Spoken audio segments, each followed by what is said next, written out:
밤사이 나온 투자 뉴스 정리해보겠습니다. 개장 전 뉴스 보고 전략 정비하는 시간 세 분과 함께하겠습니다. 야천투자연구소 남인호 소장, LNS홀딩스 김선영 대표, 교보증권 김효진 대리 수고해 주시겠습니다. 어서 오세요. 투자 뉴스 바로 확인해보겠습니다.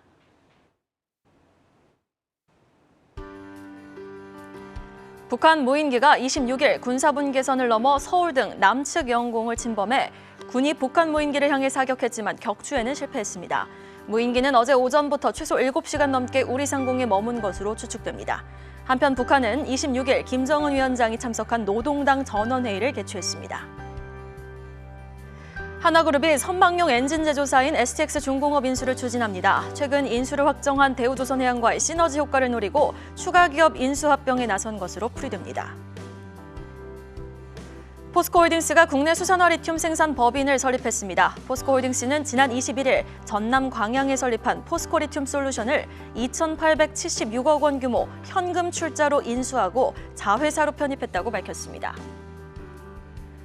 중국 경쟁당국이 대한항공과 아시아나항공의 합병을 승인했습니다. 대한항공은 이번 승인 결정이 남은 해외 경쟁당국의 심사에도 긍정적인 영향을 끼칠 것으로 보고 있습니다.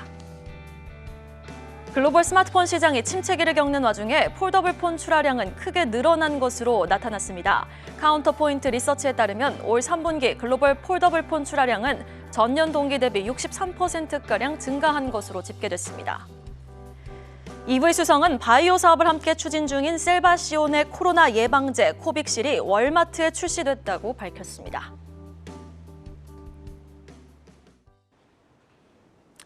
방심하지 마세요. 잊을만 하면 나타납니다. 북한 무인기에 뚫린 대한민국 하늘 첫 번째 이슈로 확인해 보겠습니다. 어제 오전 북한 무인기가 서울 상공에 7시간 동안 유유히 활보를 했습니다. 자세한 내용 좀 전해주시죠. 네, 북한의 무인기가 어제 군사분 개선을 넘어서 서울 등 이제 우리 측의 영공을 침범해서 이제 날아다녔다라는 그런 얘기가 나왔습니다. 우리 군 측에서는 당연히 사격을 했겠죠. 하지만 격추에 실패했다라는 속보가 나왔는데요.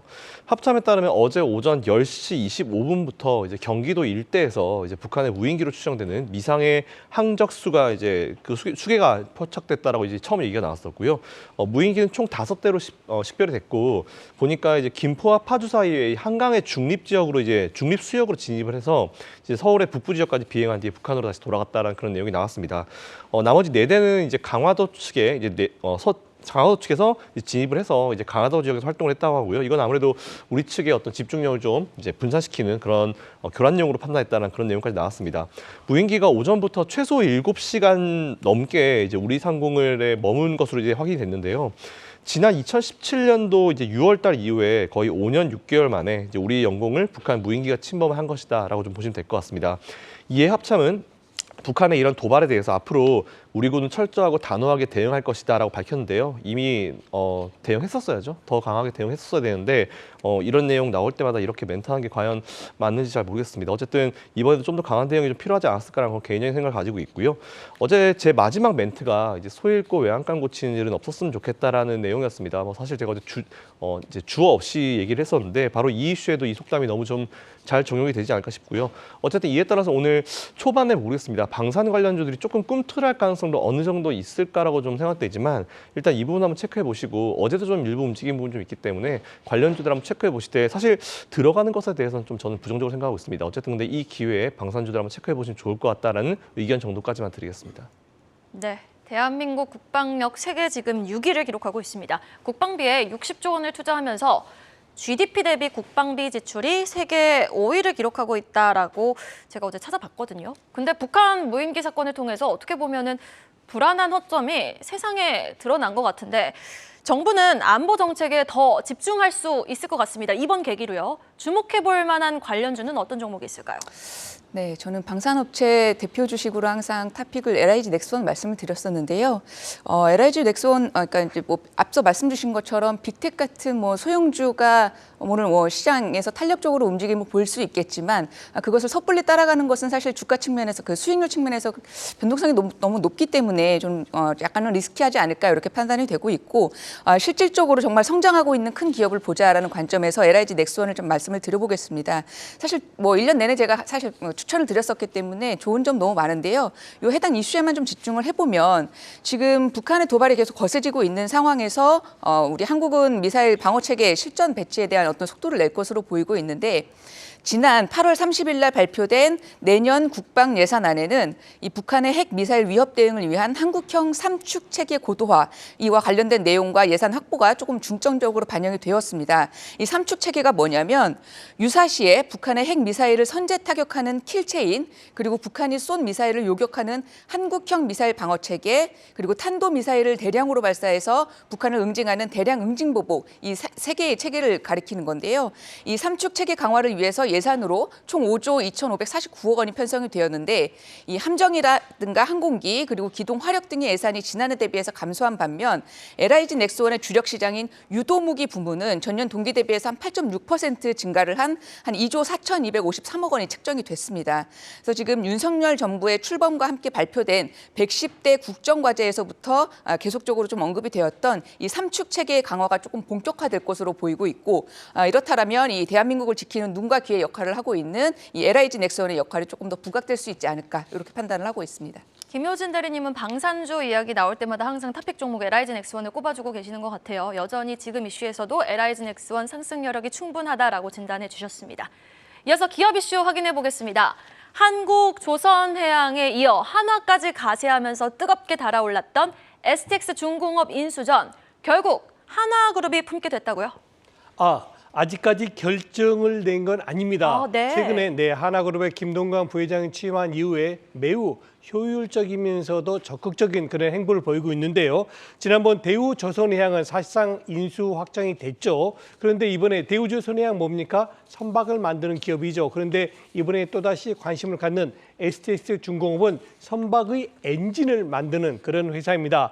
자, 그럼 어떻게 될까요? 선박하고 엔진하고 합쳐지면은 바로 수직 계열화되는 시너지 효과를 낼 수 있겠죠. 말 그대로 방금 말씀해 주신 대로 지금 그 하나만 관심 있는 게 아닙니다. 한국조선해양, 옛날로 말하면 현대중공업이 되겠죠. 한국조선해양과 그리고 일부 사모펀드들도 STX 중공업에 매우 관심이 큽니다. 말 그대로 이렇게 되면 한화를 사야 될지 STX 중공업 사야 될지 참 고민이 되실 텐데요. 주가 수준은 한화는 계속 다포 상태 횡보고요.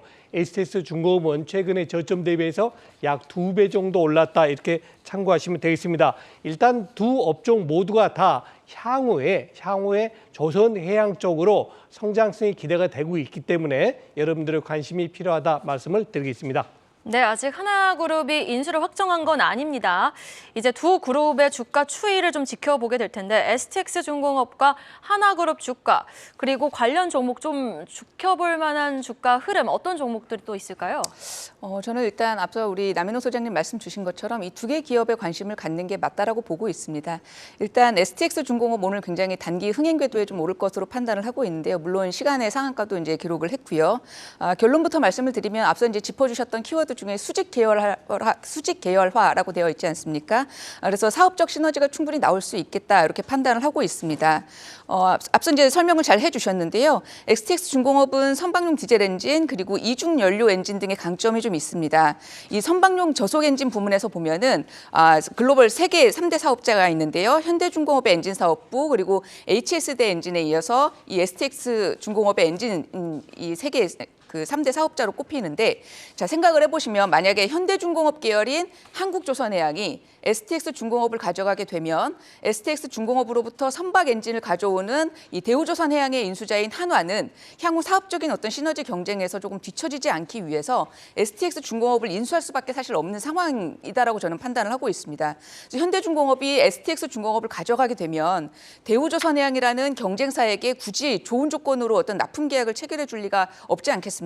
이런 포인트를 좀 생각을 해보시면 좋을 것 같고 그래서 STX 중공업 인수전 같은 경우는 지금 한국조선해양뿐만 아니라 한화 그리고 국내의 대형 조선업체 외에도 국내 사모펀드 등이 지금 실사를 진행 중인 것으로 알려져서 주가 측면에서는 일단 단기적으로 조금 흥행할 수 있지 않을까 이렇게 판단을 하고 있고 한화 입장에서도 기사로 알려진 바에 의하면 지금 인수자금이 한 1,000억 원 정도 수준이거든요. 그래서 한화그룹 차원에서는 크게 부담스러운 상황은 아니고 인수가 성공이 될 경우에는 있는 어떤 자체 사업을 방산 중심에서 기계와 건설 또는 뭐 글로벌 중심으로 재편한 어떤 사업적인 특성, 그래서 상호 시너지 차원에서 굉장히 유의미한 그런 딜이 되지 않을까 이렇게 판단을 하고 있습니다. 네, 알겠습니다. STX중공업과 하나그룹을 포함한 또 조선기자재주들의 추가 상승도 한번 기다려보도록 하겠습니다. 이어서 다음 이슈로 넘어가 보도록 하죠. 쇼미더머니입니다. 수산화 리튬의 생산 준비를 모두 마쳤습니다. 포스코홀딩스 소식 확인해 보도록 할 텐데요. 포스코그룹의 지주사죠. 포스코홀딩스가 국내 수산화 리튬 생산 법인을 설립했다고 하는데 이 포스코홀딩스의 자회사로 편입한 이 법인, 구체적으로 어떤 역할을 하게 되는지 설명 좀 부탁드립니다. 네, 말씀하신 대로 포스코 그룹의 지주사죠. 포스코홀딩스가 이제 국산 수산화 리튬 생산 법인을 만든다는 그런 소식이 좀 나왔습니다. 아르헨티나 염호죠. 보통 이제 소금호수를 염호라 부르는데 염호에서 뽑아낸 탄산 리튬을 이제 들여와서 전기차 배터리 양극재 원료로 쓰이는 수산화 리튬으로 이제 바꾸는 역할이다라고 좀 보시면 될 것 같습니다. 아마 이런 역할을 할 것 같고요. 포스코홀딩스 같은 지난 21일 전남 광양에 설립한 포스코 리튬 솔루션을 2,876억 규모의 현금 투자 인수하면서 자회사로 편입을 했다라고 어제 공시를 했습니다. 앞서 포스코그룹은 지난 12월 달이었죠. 이제 지난 12월 달에 1조 정도를 투자해서 이제 아르헨티나와 국내 연 생산량 25,000톤 규모의 수산화 리튬 생산 시설을 짓기로 했었습니다. 또한 올해 10월 달에도 수산화 리튬 생산 능력을 연 25,000톤을 추가했습니다. 하면서 이제 2단계 사업도 이제 의결을 한 상황이고요. 이에 따라서 현지 공장에는 1조 정도, 그리고 광양에는 한 5천억 정도 투자 계획이다라는 내용이 나왔습니다. 이를 통해서 2024년도 하반기부터 2025년까지 1단계와 2단계 사업이 차례대로 마무리가 되게 되면은 포스코그룹은 연 5만 톤 규모의 수산화 리튬 생산 보유 능력을 가지게 된다라는 부분 체크하시면 될 것 같습니다. 또한 앞으로 3단계 사업, 3단계 그리고 4단계 사업도 이제 예정되어 있습니다. 이렇게 되면 2028년까지 연산 총 10만 톤 규모로 이제 확대가 되고요. 이거는 배터리로 치면 한 250만 대 정도 들어갈 수 있는 그런 양을 생산해낸다고 하니까 이 부분 한번 체크해 보시고 포스코 관련주들 투자하시는 분들 그리고 전기차 배터리 관련 투자하시는 분들은 체크해 보시면 좋을 것 같습니다. 2028년 수산화 리튬 생산 능력을 이제 연산으로 총 10만 톤 규모로 늘릴 계획을 밝힌 포스코그룹. 지금 보니까 포스코홀딩스 최근 금융투자와 사모펀드 중심의 기관 수급이 유입되고 있는 만큼 또 추가 상승 여력 한번 기대해 보도록 하겠습니다. 다음 소식 보겠습니다.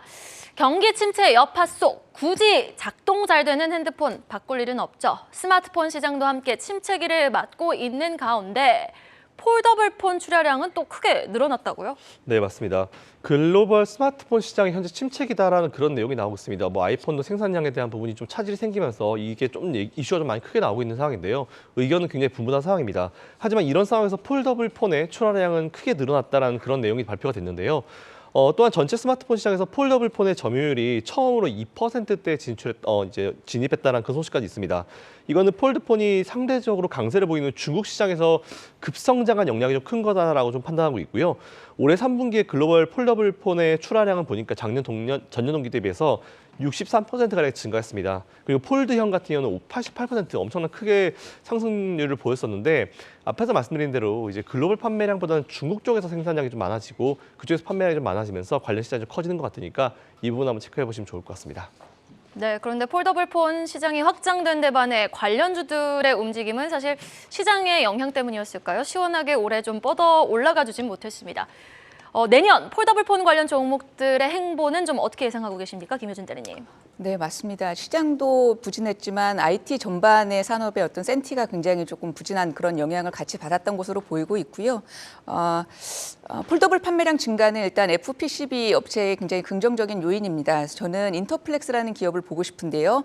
이 국내 FPCB 시장 점유율 21.9%, 그러니까 지난해 기준으로요, 21.9% 정도를 차지하고 있는 탑티어 업체입니다.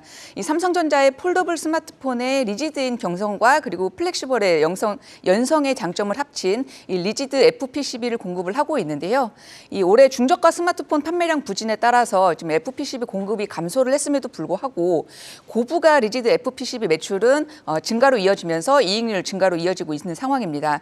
따라서 향후에 어떤 폴더블 스마트폰 판매량 증가라든가 혹은 폴더블 적용기기의 증가는 인터플렉스의 이 리지드 FPCB 매출에 굉장히 긍정적인 요소다 이렇게 말씀을 드립니다. 드리고 싶고요. 실제 지난해부터 이 갤럭시 S에 대면적 디지타이저를 공급을 하면서 가동률이 크게 상승을 했고 그래서 지난해 상반기에는 큰 폭의 적자를 보였지만 올해 상반기에는 흑자 전환에 성공을 하는 모습도 보였습니다. 지금 현재 FPCB의 가장 큰 수요처가 스마트폰인 것은 맞습니다. 그렇지만 이 점차 전장용으로 지금 확대가 되고 있는데 이 FPCB가 차량용 하네스 시장에도 침투를 하고 있거든요. 이 기존의 와이어 하네스 같은 경우는 케이블로 구성이 되어서 부피도 크고 무게가 늘어나고 또 수작업에 의한 어떤 연결 과정이 굉장히 필요한데 이 FPCB 하네스는 와이어 하네스 대비해서 20%의 경량화가 가능하다라고 얘기를 하고 있습니다. 지금 인터플렉스의 FPCB 하네스는 실제로 차량이라든가 전기차 배터리에도 공급을 하고 있습니다. 그래서 전장용으로도 지금 연간 한 약 250억 원 수준의 매출이 발생을 하고 있고요. 2025년까지 1,000억 원 정도 또 확대될 것으로 기대를 하고 있어서 주목을 해볼 만한 필요가 있겠습니다. 추가 모멘텀이 하나 더 말씀을 드리면 지금 삼성전자의 XR 기기양 메인보드 기판 쪽에서도 이 연성 PCB를 지금 개발을 했거든요. 그래서 올해 하반기에 지금 공급이 예정이 되어 있는데 내년 하반기에 공급이 예정이 되어 있는데요. 내년 XR 기기 시장에서 지금 다수의 IT 기업들, 애플이나 소니 등이 지금 참여가 되고 있고 굉장히 높은 성장을 전망을 하고 있기 때문에 이 신규 사업으로도 추가 매출을 좀 기대할 수 있을 것으로 보입니다. 앞서 지금 IT 산업 전반의 센티가 사실 굉장히 부진했기 때문에 관련해서 기업의 주가 측면도 어떤 그런 폴더블 수요 부진에 대한 너무 과반영이 되어 있지 않나 이렇게 판단을 하고 있는데요. 실적이 굉장히 견조하게 좀 올라오고 있기 때문에 앞으로는 조금 주목해야 될 기업으로 판단을 하고 있습니다. 과매도 구간에 와 있다 하지만 실적이 뒷받침된다. 인터플렉스 한번 주목해 보도록 하겠습니다. 시장의 하락세가 장기화되면서 투자자들은 올해 너무 마음의 상처, 마상을 입었습니다. 시장도 포트도 안 보는 게 낫겠다. 마음의 상처를 입고 투자자들은 떠나거나 아니면은 아예 포트를 덮거나 하시는 분들이 참 많이 늘어났는데요. 이렇게 힘든 가운데 증권사들은 이 시점에서 어떤 종목을 보라고 조언하고 있나요? 네. 방금 말씀해 주셨습니다만 정말 금년 2022년도 마음의 상처를 입으신 투자자분들이 너무 많을 겁니다. 특히 20대와 30대 말 그대로 우리 대한민국의 젊은 층의 투자자분들은 크나큰 손실을 보면서 정말 마음이 힘드실 걸로 아는데요. 내년 2023년도도 비슷한 양상이 상반기는 나올 것 같습니다. 최소한도 내년 1분기까지 종합주가 지수가 위로 쭉쭉 올라가는 일은 그렇게 크게 기대하기 어렵다는 것이 중론입니다. 자, 그러면 개별 종목조차도 그렇게 좋은 종목이 없을까요? 그렇지는 않습니다. 개별 종목은 오히려 상당히 유리한 조건이 돼 있다는데 그 근거는 이겁니다. 우리나라 종합주가지수의 퍼 10배 그리고 PBR 1 기준은 바로 종합주가지수 2,500입니다. 물론 기업들의 손익이 달라지기 때문에 그 기준이 달라질 수 있겠지만 저는 그래서 늘 우리 시청자분에게 이런 말씀 드립니다. 종합주가지수 2,500포인트 밑에서는 너무 위축된 투자 심리 갖지 마십시오. 오히려 지금처럼 2,300은 우리에게 좋은 종목을 살 수 있는 기회다라고 말씀을 드리겠습니다. 자, 가장 먼저 부각된 것이 증권사들의 공통점인데요. 1번이 뭐냐면 말 그대로 재무 구조가 좀 좋은 기업입니다. 현금이 많아가지고 어떤 M&A를 한다거나 혹은 기업의 연구 개발을 한다거나 혹은 그 가장 자기들의 주력인 종목을 확대시킨다거나 어제 말씀드렸던 LG 이노텍 같은 경우 그런 경우 아닙니까? 자기 자본의 50%를 광학 시스템에 투자하겠다. 왜? 앞으로 그 시장은 확대될 거니까. 그리고 방금 전에 말씀드렸던 한화, 1,000억, 한화 입장에서는 1,000억이 그렇게 큰 금액이 아닐 겁니다. 전체 가지고 있는 현금 자산에 비한다면 그것을 인수해가지고 우리 사업을 더 확장시키겠다. 이런 면을 말하는 겁니다. 전 여기서 우리 투자자분에게 꼭 이 말씀 드리고 싶습니다. 아무리 좋은 옷이라도 내 몸에 맞지 않으면 불편합니다. 이 얘기는 무슨 얘기냐? 여러분들의 투자 성향은 바로 여러분들이 가장 잘 아십니다. 지금 증권사들은 낙폭 과대된 종목, 대중국과 연관된 종목, 또 비용보다는 수익이 더 많이 들어온 종목 이렇게 해서 분류해서 말씀드리는데 워낙 종목이 많다 보니까 대표적인 종목 몇 개만 언급해 드리겠습니다. 덴티움이라든가 NC소프트, LG생활건강 등은 방금 제가 말씀드렸던 비용보다는 수익이 더 높아진 종목이고 또 대중국 관련돼서 수혜가 기대되는 종목입니다. 또 정책 관련주 해가지고요. 한국항공우주라든가 아까 우리 김대리께서 말씀하신 LIG 넥슨이라든가 이런 방산 쪽도 굉장히 유리하다는 그런 평가를 받고 있고요. 또 낙폭 과대주로 저는 이게 눈에 확 들어오는데요. 낙폭 과대 우량주로서는 삼성전자, 네이버, LG전자, 이마트 그리고 최근에 뜨고 있는 게 업종이 있죠. 엔터테인먼트 그리고 또 K푸드로 해가지고 CJ ENM이라든가 컨텐츠 관련주들도 여러분들이 관심 가져야 되겠습니다. 결론입니다. 나에게 맞는 종목을 선택하는 것은 바로 여러분들이 조금 더 신경을 쓰시고 더 공부하셔야 될 그런 부분이 아닌가 싶습니다. 네, 비용보다 수익이 더 많이 집계되고 그리고 낙폭과대인 대형주, 정책 종목 관련주를 좀 주목해보자라고 하셨는데 김효준 대리님이 특히 더 눈길이 가는 종목이 있으실까요? 저는 지금 시장에서 지금 잘 가고 있는 수익 성과가 좋게 나타나고 있는 컨텐츠 업종 말씀을 드리고 싶습니다. 이 컨텐츠는 지금 계절성하고 기대감까지 좀 더해지고 있는 상황인데요. 사실 컨텐츠 업황 산업으로 보면은 계절성은 없습니다. 그런데 주가 측면에서는 계절성이 좀 있는 그런 흐름을 보이는데요. 이 컨텐츠 관련 기업의 주가는 OTT 데이와 그리고 기대작이 공개되는 연초에 호조세를 보이는 경향이 있습니다. 여기에 지금 중국의 한한령 해제 기대감까지 더해지고 있는 상황인데요. 이 스튜디오 드래곤 지켜볼 만한 포인트는 4가지가 있습니다. 일단 제작 편수가 좀 증가되는 그런 모습인데요. 2016년에 19편 그리고 2017년부터 21년까지 뭐 24편에서 28편 정도까지 기록을 했으면 2024년에는 40편까지 지금 예정이 되어 있다 이렇게 보시면 될 것 같고요. 그래서 국내 넘버원을 넘어서 어떤 글로벌 진출을 계기로 제작 편수가 굉장히 증가하는 그런 모습이다 이렇게 말씀을 드리겠습니다. 두 번째 포인트는 글로벌 OTT 공급의 확대 그리고 거래 플랫폼의 증가인데요. 작년까지는 TVN이라든가 OCN, 넷플릭스, 티빙 위주로 컨텐츠가 좀 공급이 되었었는데 올해 3분기 쿠팡 플레이를 비롯해서 애플 TV 그리고 올해 4분기에는 디즈니 플러스와 아마존 프라임까지 공급이 되고 있습니다. 세 번째 포인트는 이 컨텐츠 파워에 따른 마진이 좀 개선되고 있는 부분에 주목을 해야 될 필요가 있는데요. 이 넷플릭스하고 2020년부터 2022년 콘텐츠 공급 계약을 체결을 했는데 연간 6편 수준의 동시 방영 그리고 2편 수준의 오리지널 공급을 했습니다. 넷플릭스와의 계약 이후에 마진이 좀 개선되는 그런 흐름이 보였는데 영업이익률을 살펴보면 2019년에는 6%대였는데 지금 작년에는 10.8% 그리고 올해는 11%대를 기록할 것으로 전망이 되고 있습니다. 넷플릭스와의 재계약을 지금 체결을 한 것으로 알려지고 있는데 자세한 조건은 알 수가 없지만 지난 3년 대비 마진이 조금 개선되는 방향으로 계약을 체결하지 않았나 이렇게 추정을 하고 있습니다. 그래서 올해 처음 컨텐츠를 공급한 디즈니 플러스와도 좀 유사한 계약을 추진을 하는 것으로 알려지고 있고요. 그리고 네 번째 포인트 말씀드리겠습니다. 지금 미국 시장에 직접 진출을 한다 이렇게 얘기가 지금 전망이 되고 있는데 이 회당 제작비를 살펴보면 미국은 110억 원 그런데 한국은 8억 원. 그러니까 미국이 한국의 14배 수준이다라는 거죠. 지금 시즌 1의 제작비 드래곤의 시즌 1의 제작비가 2.2천억 원인데요. 이 드래곤 연간 매출액의 3배이거든요. 이 드래곤은 지금 현지향 작품도 준비 중에 있고 그리고 한국의 IP의 어떤 미국향 리메이크 버전이라든가 어떤 15편 정도의 작품을 준비하고 있기 때문에 금액의 사이즈가 다릅니다. 그래서 이것들이 실적에 반영이 되면 스튜디오 드래곤은 커나갈 수밖에 없는 기업이다. 이렇게 말씀을 드리고 싶습니다.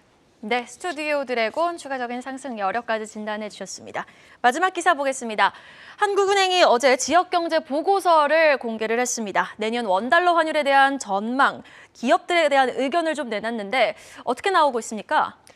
네, 여러분 제가 한 가지 질문 한번 드려보겠습니다. 여러분께서는 주식시장하고 환율시장이 있다고 가정해 보시고요.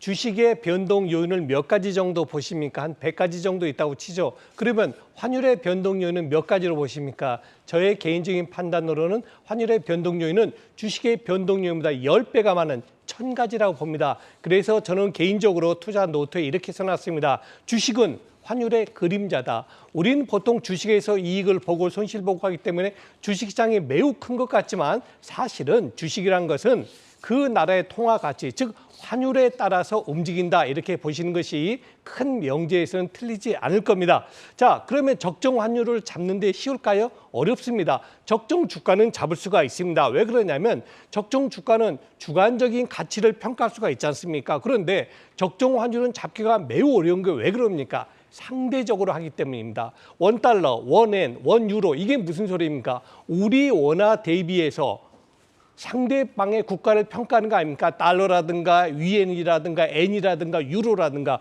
그렇기 때문에 환율이 그만큼 어렵다는 것인데요. 저에게 만일에 누가 우리나라 환율의 가장 적정 주가 얼마냐 물어보면 저는 거침없이 1,100원이다 이렇게 얘기할 겁니다. 그런데 지금 현재 얼마입니까? 1,270원대 있습니다. 그래서 우리 원화 가치가 너무 지금 저평가 받고 있다는 게 제 개인적인 생각이지만 시장에서는 그걸 무시할 수가 없겠죠. 우리나라 같이 수출에 의존하는 경제 비율이 높은 국가에서는 고환율이 결국 나쁜 게 아닙니다. 왜? 수출 비중이 높은 기업일수록 고환율이 유리한 가격이 있고요. 반대로 또 이제 우리 경제 규모가 커지다 보니까 수입도 많이 하지 않습니까? 그래서 반드시 고환율이 좋은 것만도 아니다. 그 평가는 제가 내릴 수 있는 게 아니고 우리 모든 투자자들이 결정을 하실 것 같습니다. 제가 다시 한번 말씀드리지만은 1,200원대의 환율은 외국인 투자가들로 하여금 매우 매력적인 가격대다라고 결론 짓겠습니다. 네, 지금 가격대 매력적이네요. 1,270